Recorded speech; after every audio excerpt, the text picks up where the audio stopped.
લક્ષ્ય ન્યૂઝ, એક નજર, એક લક્ષ્ય. સાણંદ અનુસૂચિત જાતિ સમાજ દ્વારા બાબા સાહેબ આંબેડકર ભવનના નિર્માણમાં વિલંબ મામલે નગરપાલિકા પ્રમુખને આવેદનપત્ર આપવામાં આવ્યું.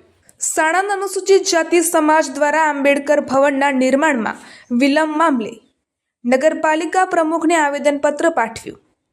સાણંદ શહેરમાં ડોક્ટર બાબા સાહેબ આંબેડકર ભવનના નિર્માણમાં છેલ્લા 7 વર્ષથી થઈ રહેલા વિલંબને લઈને અનુસૂચિત જાતિ સમાજમાં ભારે રોષ ફાટી નીકળ્યો છે.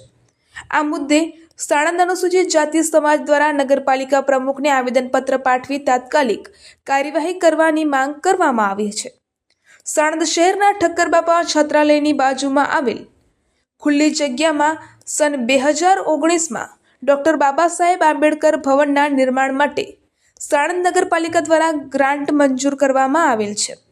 તે સમયગાળામાં ભવનના નિર્માણ માટે ખાતમુહૂર્ત પણ કરવામાં આવ્યું હતું. તેમ છતાં ખાતમુહૂર્ત બાદ આજ દિન સુધી એટલે કે લગભગ 7 વર્ષ વીતી ગયા હોવા છતાં આ ભવનનું કોઈ પણ પ્રકારનું નિર્માણ કાર્ય શરૂ ન થતાં સ્થાનિક અનુસૂચિત જાતિ સમાજમાં ભારે નારાજગી જોવા મળી રહી છે.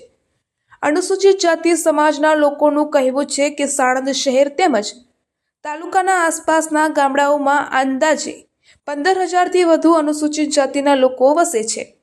ડોક્ટર બાબા સાહેબ આંબેડકરના નામે ભવનનું નિર્માણ થવું એ માત્ર એક ઇમારત નહીં પરંતુ સમાજના આત્મસન્માન, ગૌરવ અને સામાજિક એકતાનું પ્રતીક છે.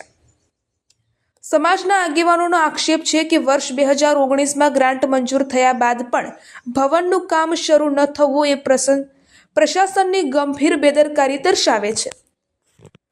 હાલ આ જગ્યા હજુ પણ ખુલ્લા પ્લોટ તરીકે પડી છે, જેના કારણે સમગ્ર અનુસૂચિત જાતિ સમાજની લાગણીઓને ઠેસ પહોંચી રહી છે. સમસ્ત અનુસૂચિત જાતિ સમાજ દ્વારા નગરપાલિકા તથા સંબંધિત પ્રશાસનને નમ્ર અપીલ કરવામાં આવી છે કે અગાઉ મંજૂર થયેલ ડોક્ટર બાબા સાહેબ આંબેડકર ભવનનું નિર્માણ કાર્ય તાત્કાલિક શરૂ કરી અને તેને ઝડપથી પૂર્ણ કરવામાં આવે. જો સમયસર યોગ્ય કાર્યવાહી નહીં કરવામાં આવે તો સમાજ દ્વારા આગળ લોકશાહી રીતની ચળવળ હાથ ધરવાની ચેતવણી પણ આપવામાં આવી છે. રિપોર્ટર ગુલાબ બૌદ્ધ, સાણંદ.